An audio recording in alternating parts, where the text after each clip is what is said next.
diniatkan ini untuk berbagi edukasi ke teman-teman, karena dari pengalaman Bu Rina, dari pengalaman Mbak Caca itu nanti kan kisah-kisah yang tema yang kita bawakan ini bisa cukup banyak yang mengalami, yang apa yang sudah dialami Mbak Caca ditipu oleh joki atau komunitas-komunitas yang tidak bertanggung jawab. Terus pokoknya itu kan banyak teman-teman kita mengalami hal serupa gitu loh. Nah, kita pun sebetulnya konten kita itu udah beberapa kali bahas itu.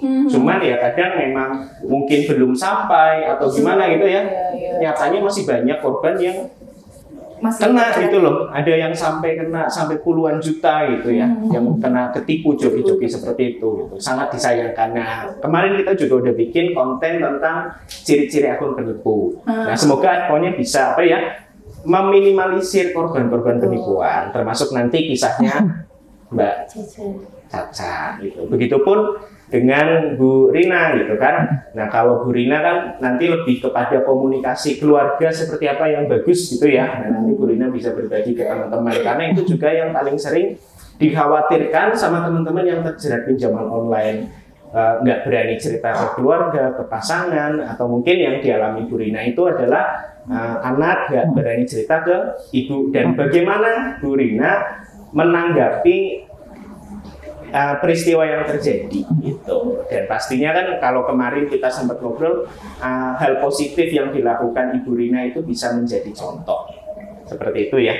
Nah, kalau Bu Rina pertama kali merasakan ada sesuatu yang berbeda dari anaknya itu sejak kapan dan seperti apa Ibu? Itu kurang lebih antara 2-3 mingguan yang lalu itu tidak seperti biasanya, bukan karakter anak saya banget seperti itu, Mas. Jadi yang tadinya dia sering ngobrol, kita nonton bareng, itu dia cenderung di kamar. Saya pikir dia serius karena mau UTS kan, mau ujian. Terus saya lihat di situ tidur tutupan bantal, gelisah gitu.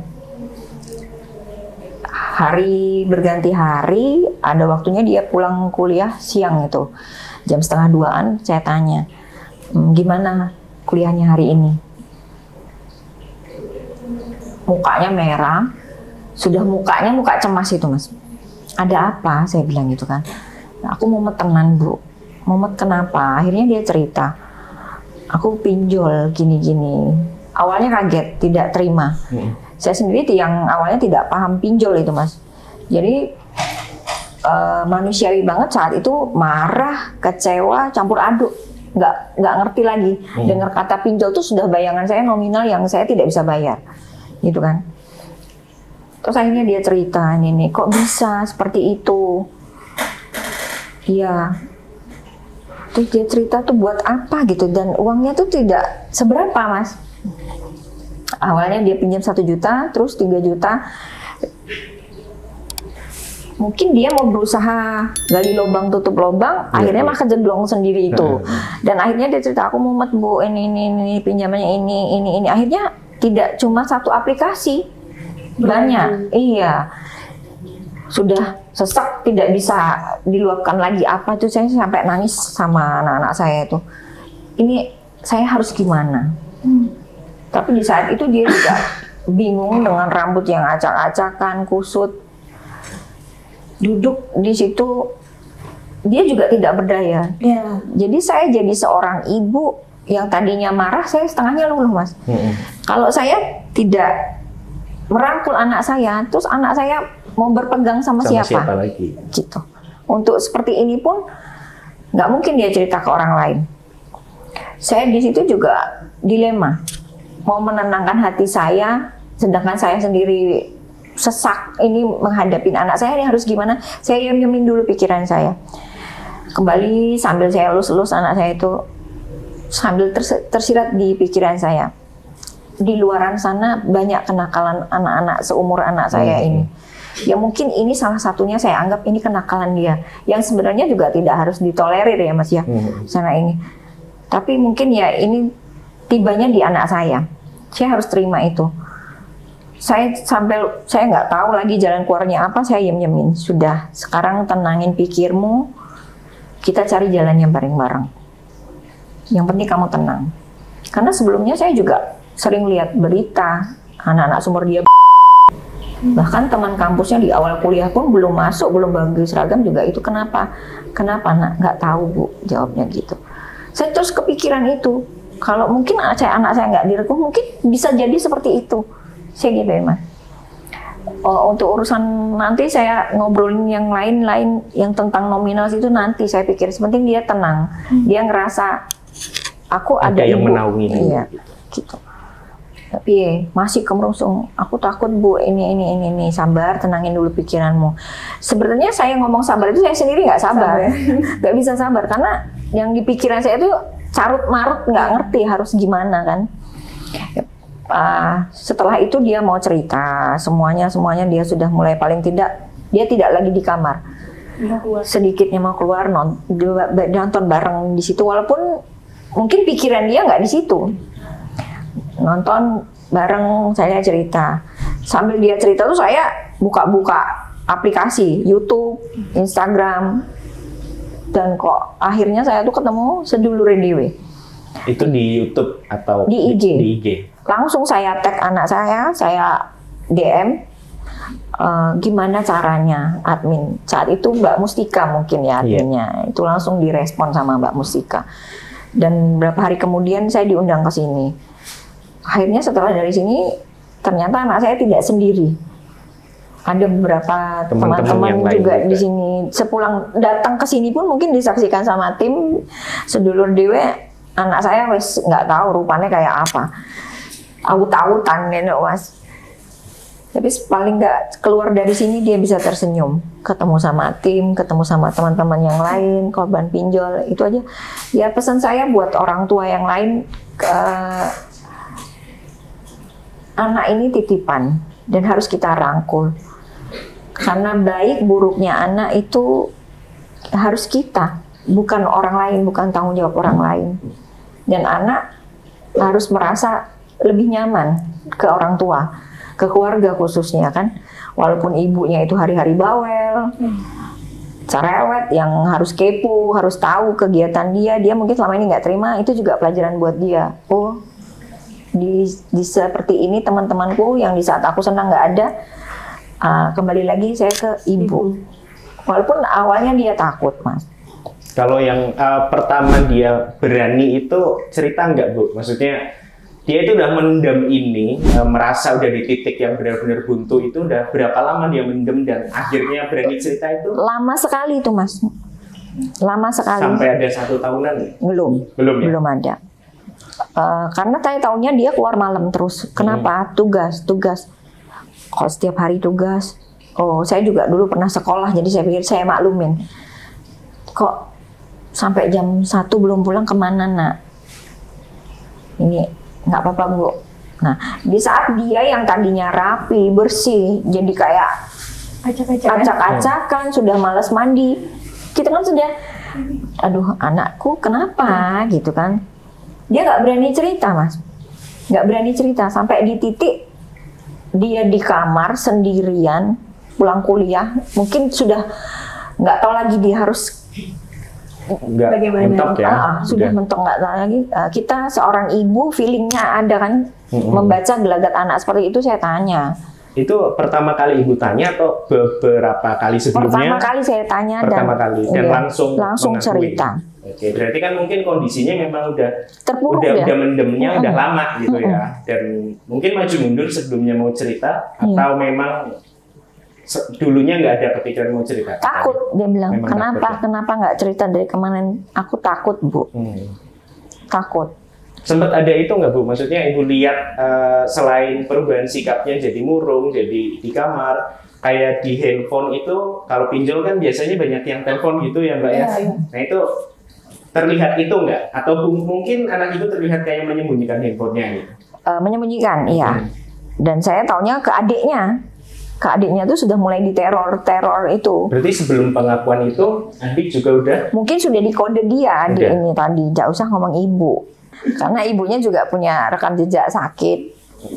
riwayat sakit mungkin juga khawatir kan Mas. Ya artinya berarti memang ya kadang kita anak juga memikirkan itu mau cerita nanti takut orang tua jadi kepikiran, nanti malah nambah beban, nggak cerita juga mau lari kemana gitu kan. Betul. Ya biasanya memang gitu, dan bukan hanya anak aja, teman-teman yang terjerat pinjol itu mereka itu kalau ada istilah dalam ilmu psikolog atau apa ya, yang kayak mereka merasa bisa ini nanti aku topang dengan gaji dengan apa, biasanya seperti itu. Tapi kan yang terjadi memang kalau teman-teman yang terjerat pinjaman online memang seperti itu ya, di luar ekspektasi pokoknya. Mereka udah habisan uang gajinya ya Mbak ya, uang gajinya ke sana, semuanya lari ke sana, habis-habisan pinjolnya nggak selesai. Gitu. Malah makin bertambah. Nah itu memang pinjol itu ya memang penyakit ya. Kalau misalnya kita tidak ditangani dengan cara yang tepat ya bakalan terjadi seperti itu terus gitu. Nah bersyukurnya kan adalah anak ibu akhirnya memberanikan cerita dan ibu juga memberikan tanggapan yang positif merangkul gitu, karena nggak semua orang tua atau nggak semua keluarga kan juga seperti itu. Dan yang jelas kan ini bukan tindakan kriminal ya Bu ya, jadi ini cuma salah langkah gitu kan, jadi perlu yang namanya pengarahan. Beda lagi saya kalau awalnya tidak tahu pinjol, saya pikir ini kriminal Mas. Setahu Ibu tuh sejauh mana dulu waktu dengar kata pinjol itu seperti apa? Ya kurang lebih kan 11-12 sama judi online ya. Saya mikirnya seperti jadi itu.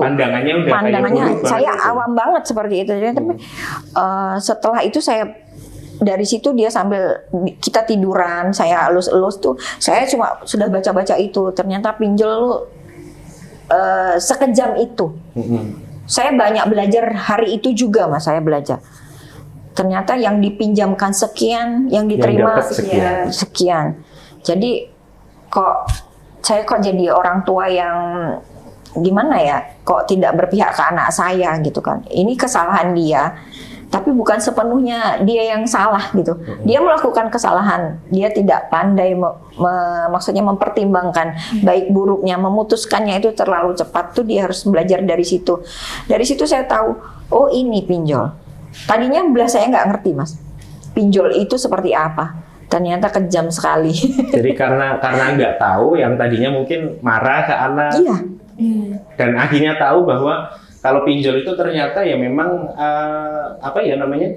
nggak baik gitu loh. Artinya mereka yang seharusnya ada aturan untuk melakukan nasabahnya ternyata nggak, dari bunganya ternyata nggak manusiawi. Dan dari itu malah jadi akhirnya aku yang harus berdiri di samping anakku untuk menghadapi ini. Iya betul. Seperti itu.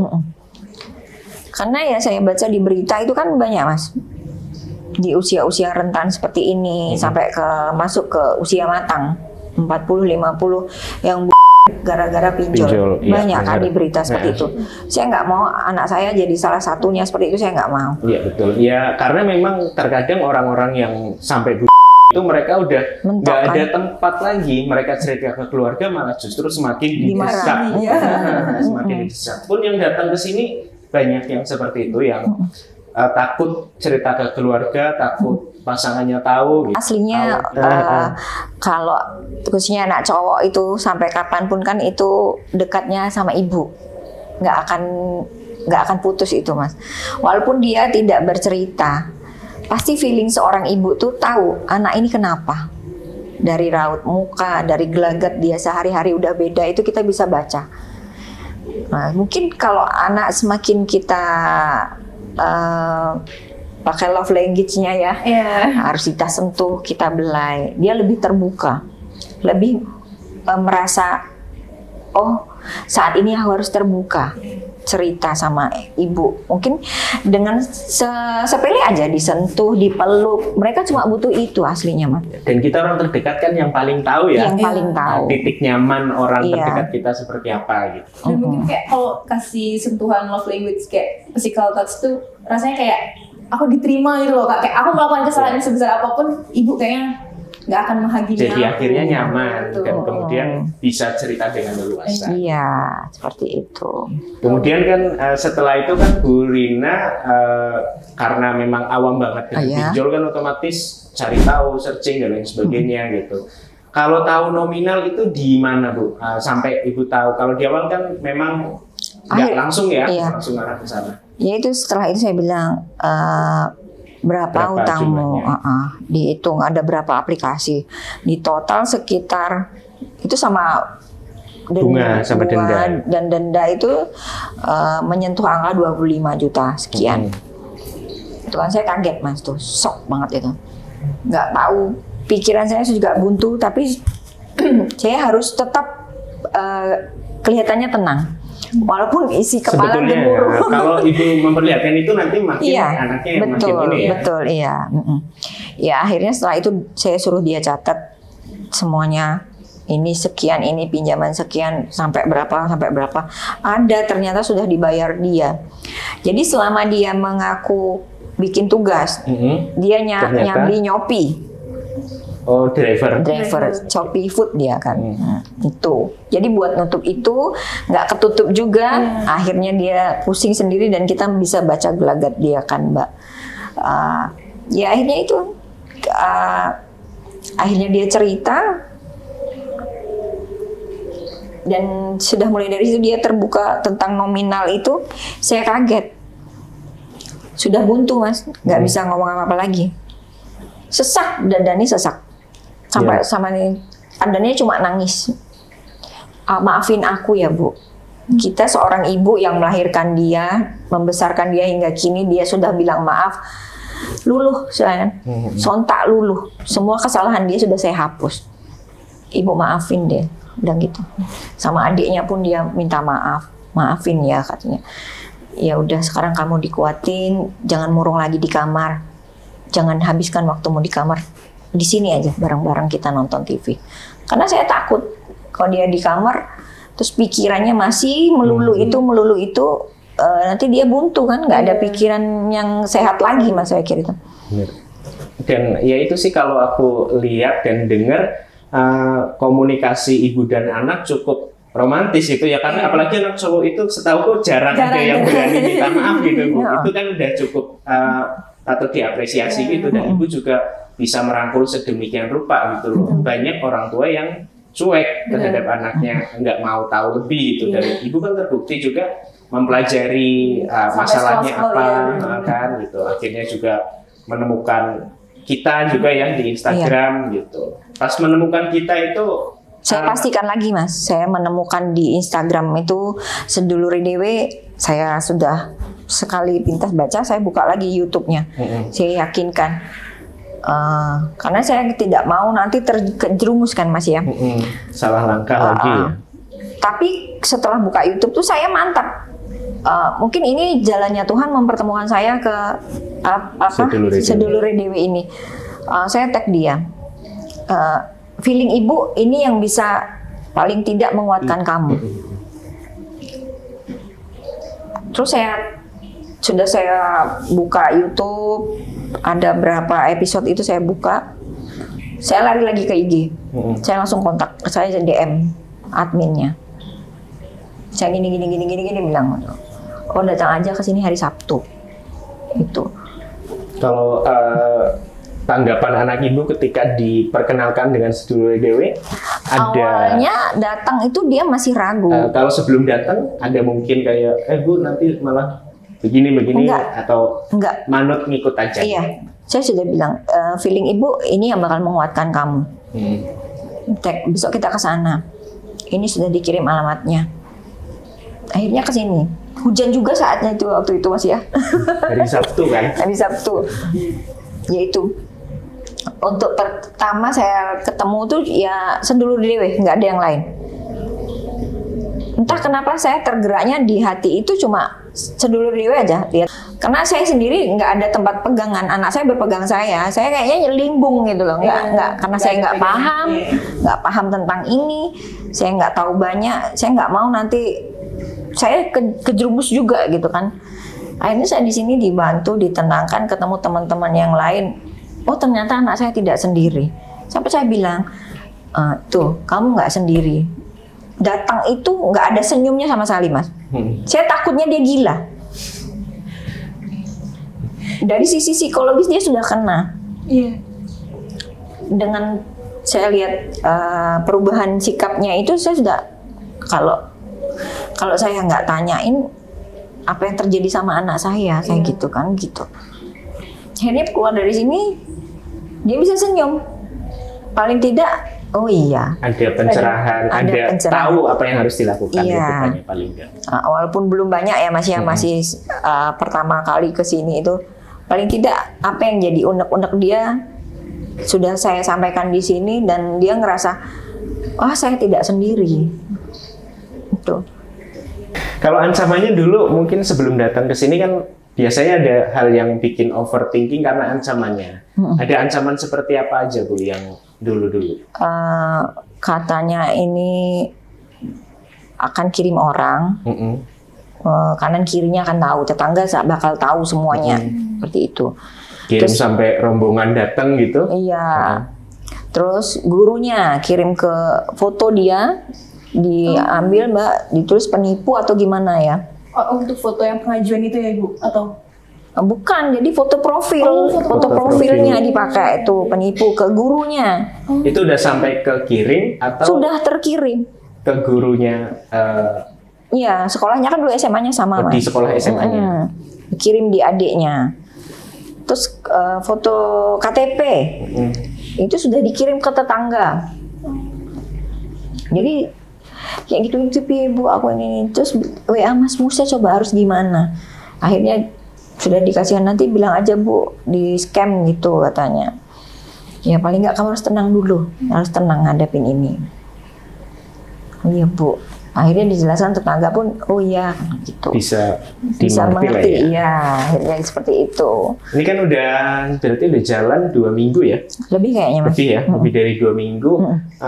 Udah sejauh mana sekarang Bu perkembangannya? Maksudnya kalau tadinya yang benar-benar mungkin rasa ketakutan, mentalnya depresi, maksudnya. Ya. Nah, udah lebih baik Mas. Udah lebih oke udah lah ya. Better ya. Sudah seperti biasa aktivitas, nggak murung lagi di kamar. Tadinya makan aja susah, nggak mau. Sekarang udah biasa, udah lebih terbuka. Gimana nak ini?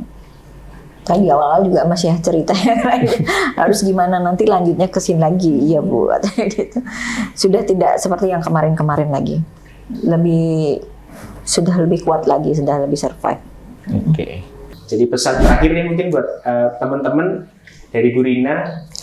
Buat orang tua yang di sana, jika anaknya mengalami pinjol, rangkul ibu bapak, karena itu bukan satu-satunya tindak kriminal. Karena baik buruknya anak itu tanggung jawab kita. Kita harus menerima anak dengan segala kurang lebihnya. Mereka merasa dicintai kalau mereka didengar, dirangkul, paling tidak dipeluk saja. Nggak perlu ditanya dulu. Nanti seiring berjalannya waktu dengan pelukan, dengan belayan itu anak dengan sendirinya bakal cerita. Karena batin seorang ibu ke anak itu nggak akan pernah salah. Begitupun anak. Pasti walaupun takut setakut-takutnya di saat kita sudah mulai terbuka untuk merangkul anak, itu anak-anak pasti terbuka, sudah cerita sendiri Mas. Jadi jangan diintimidasi yang seperti apa dulu, dirangkul aja dulu, dikuatkan. Kalau ini bukan semata-mata kesalahanmu yang fatal. Anggap saja ini kenakalan anak-anak remaja, dewasa pada umumnya. Yang lebih penting lagi, anak kita tidak korban narkoba, klite, sampai pencurian mungkin, kriminal yang lain-lain. Ini masih bisa kita rengkuh. Ya, jadi intinya ini bukan tindakan kriminal ya teman-teman. Ya. Bukan tindakan kriminal dan hanya sesuatu hal yang salah langkah, jadi masih bisa kita luruskan, kita perbaiki. Dan kalau pesan yang Ibu Rina sampaikan, kayak ketika ada ular masuk rumah, kita nggak usah mikirin dulu ularnya dari mana. Ya. Yang penting ularnya kita keluarin dulu. Iya betul. Ya kan?